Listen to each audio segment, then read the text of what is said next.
నమస్తే. ఇప్పుడు మీరు చూడబోతున్న వీడియో ఖచ్చితంగా మీకు ఉపయోగపడుతుంది, నచ్చుతుంది కూడా.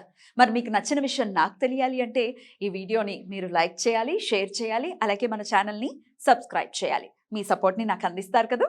ఓకే. ఇప్పుడు వీడియోని స్టార్ట్ చేద్దాం. నమస్తే.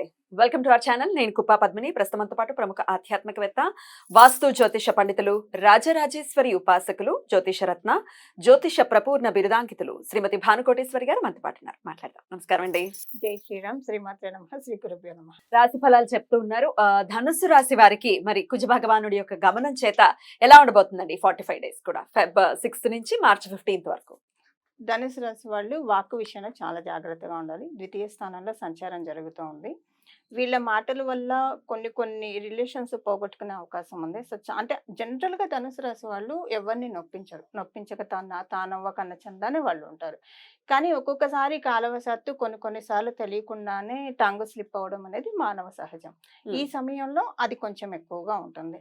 ద్వితీయ స్థానం అందులో ఆయన ఉచ్చులో ఉన్నాడు కాబట్టి సో కొంచెం ఎక్కువగా ఇక్కడ ఆయన వ్యయాధిపతి కూడా అయ్యాడు. పంచమాధిపతి వ్యయాధిపతి అయ్యాడు.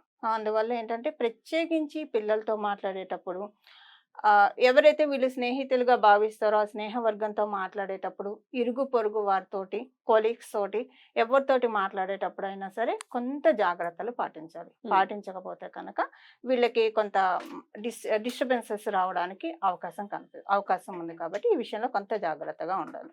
ఫైనాన్షియల్ గా మనం చూసుకుంటే కనుక మంచి కాంబినేషన్. ఆయన ద్వితీయ స్థానంలో ఉంటూ పంచమాధిపతి కూడా అయ్యాడు కాబట్టి వీళ్ళు అనుకున్నవి అమౌంట్స్ ఏమన్నా పెండింగ్ ఉంటే అవి రావడానికి, ఎందుకంటే అక్కడ మకర రాశి కాబట్టి పెండింగ్ అమౌంట్స్ ఏమన్నా వీళ్ళకి రావాల్సిన చేతికి రాకుండా ఉంటే అవన్నీ రిలీజ్ చేయించే స్థితిలో కుజ భగవానుడు ఇప్పుడు ఉన్నాడు. అలాగే పిల్లలతోటి కొంచెం ఆర్గ్యుమెంటేటివ్ గా మాట్లాడడం ఎక్కువగా ఉంటుంది. ఇప్పుడు పిల్లలు కూడా వీళ్ళకి కొంచెం రిపెంట్గా సమాధానం ఇచ్చే ఛాన్సెస్ కొంచెం ఉంది. సో ఇలాంటివి కూడా కొంత ఇప్పుడు చోటు చేసుకోవడానికి అవకాశం ఉంది పద్మిని. అయితే కొంత హెల్త్ పరంగా కూడా ధనుసు రాశి వాళ్ళు జాగ్రత్తలు తీసుకోవాలి. హెల్త్ పరంగా అంటే ఒకసారి ఏమన్నా జలుబు చేసి, అప్పుడు బాగా వేడి చేస్తే జలుబు చేస్తుంది. అలాంటి జలుబు ఇప్పుడు కనిపిస్తుంది వాళ్ళకి. సో జలుబు చేసి ఊపిరికి సంబంధించింది, శ్వాసకి సంబంధించింది కొంత ఇబ్బందులు రావడానికి అవకాశం ఉంది.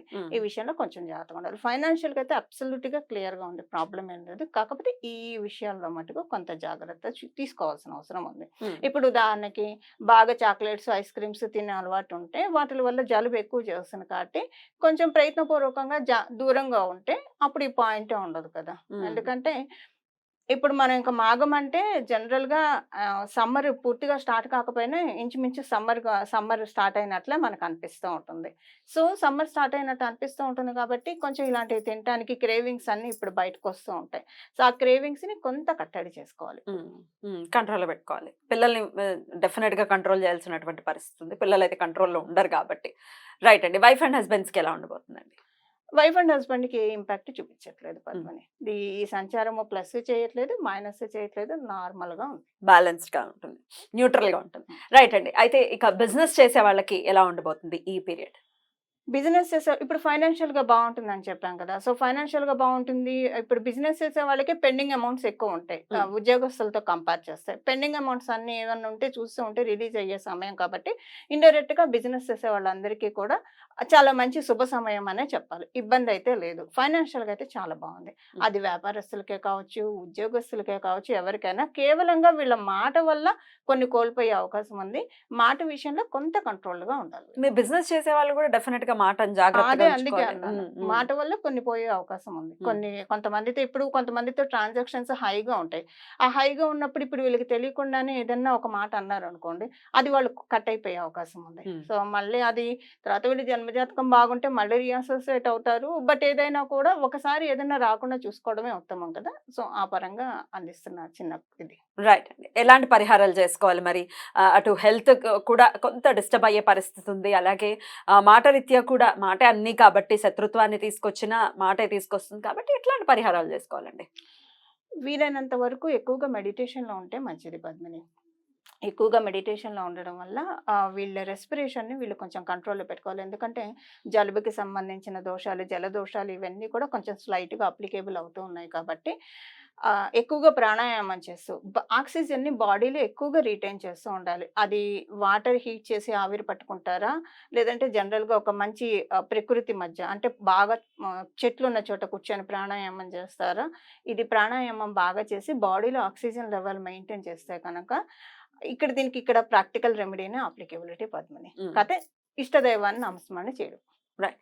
రుచిక మహా పురుష యోగం వీళ్ళకి వర్తించదా? వర్తిస్తుందండి. వర్తిస్తుంది. కాకపోతే ద్వితీయ స్థానం అనేది పూర్తిగా హైలైటెడ్ గా ఉండదు. అయితే మనం ఇప్పుడు రుచిక మహాపురుష యోగం అనేది మేషరాశి నుంచి కాబట్టి సహజ కాల పురుషుడి కుండలి నుంచి కాబట్టి అందరికీ వర్తిస్తుందని చెప్పాను.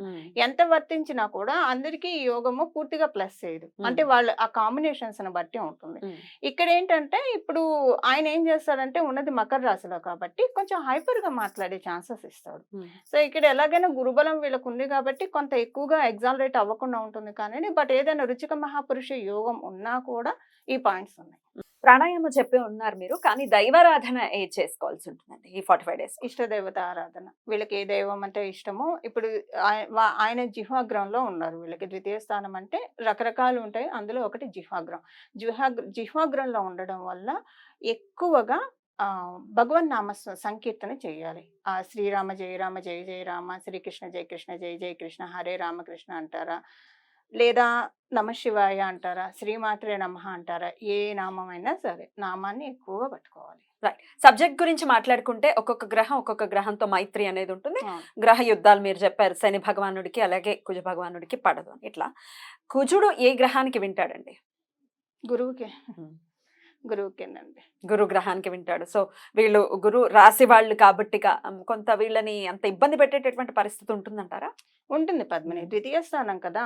ఇప్పుడు ఇన్ జనరల్ గా నేను అడుగుతున్నాను. జనరల్ గా ఉంటుంది. గురు రాశి వాళ్ళు కదా వీళ్ళందరూ, ధనుసు రాశి.